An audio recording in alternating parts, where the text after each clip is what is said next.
જ્યારે રૂકમિણીજીએ જોયું કે સખુ મૃત્યુ પામી છે પણ મારા પતિ તેની જગ્યા પર તેનું રૂપ લઈ વધુ તરીકે બેઠા છે અને તેમના પરિવારની સેવા કરી રહ્યા છે, ત્યારે હું ખૂબ જ મુશ્કેલીમાં મુકાઈ ગઈ.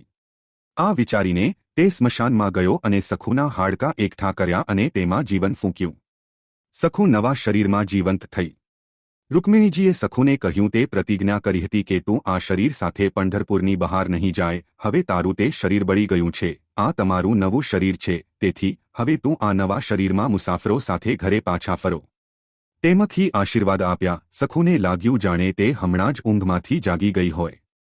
સખુ 2 દિવસમાં કાન્હાડ પહોંચી ગઈ.